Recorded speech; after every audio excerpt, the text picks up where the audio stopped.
আমরা দেখেছি যে বিশেষ যে আবির বিক্রি হয় সেই আবির মাখার পর এখনকার দিনে কিন্তু মুখের মধ্যে অনেক রকম র্যাশ বেরোয়।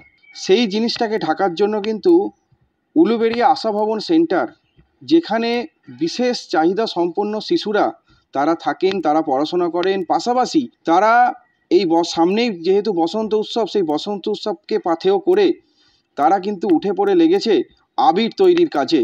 আবির কিভাবে তৈরি হচ্ছে এখানে না, গোলাপের পাপড়ি থেকে পলাশ ফুল এবং গাঁদা ফুল, ন্যাচারাল যে ফুলগুলো হয় যেমন গোলাপ, গাঁদা, তারপর অপরাজিতা, এইসব ফুলগুলোকে নিয়ে এগুলোকে শুকনো হয়ে যাওয়ার পর এগুলোকে রোদে শুকনো করা হয়। তারপরে এগুলোকে দিয়ে মেশিনে গুঁড়ো করে এইসব বাচ্চাদের মাধ্যমে ওগুলো রং তৈরি করা হয়। আরও বিভিন্ন ধরনের কিছু টুকটাক কেমিক্যাল মিশিয়ে যেটাকে রং তৈরি করে এবার ওটা হোলির দিন, এই সামনেই তো আমাদের হোলি আসছে আশা ভবন সেন্টারে, ওটা ওই হোলি দিয়েই বাচ্চাদের হোলি সেলিব্রেট হয়। আমাদের যে হোমের শিশুরা আছে যারা 18 বছরের ঊর্ধ্বে বা 18 হতে চলেছে, তাদেরকে স্বনির্ভর করার উদ্দেশ্যে আমাদের এই ভোকেশনাল ট্রেনিংগুলো দেওয়া হয়।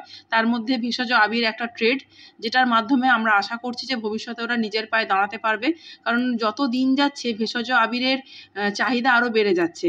তো সেই জন্য আমরা চাই যে আমাদের হোমের যারা বেনিফিশিয়ারি আছে তারা ভালো করে এই ট্রেডটা শিখুক এবং শিখে এটা ভবিষ্যতে মানে ওরা নিজেরা তৈরি করে নিজেরা ব্যবসা করে নিজের পায়ে যাতে দাঁড়াতে পারে। পাশাপাশি একটা জিনিস জানিয়ে রাখবো, এই আবির কিন্তু বিভিন্ন মার্কেটেও কিন্তু বিক্রি করেন এখান থেকে। পাশাপাশি আমাদের পশ্চিমবঙ্গ রাজ্যের যে সমস্ত সরকারি দপ্তর আছে সেই সরকারি দপ্তরেও কিন্তু এই ভেষজ যে আবির, সেই ভেষজ আবির কিন্তু তারা কিন্তু সেখানে পাঠান। প্রত্যেক গভর্নমেন্ট অফিসে যত আছে, ডিরেক্টর অফিস, হাওড়া জেলা office, SDO office, BDO office, আমরা সমস্ত এই আবির সরবরাহ করে থাকি। আমার শহর উলুবেড়িয়া থেকে রূপম দাস, কলকাতা টিভি।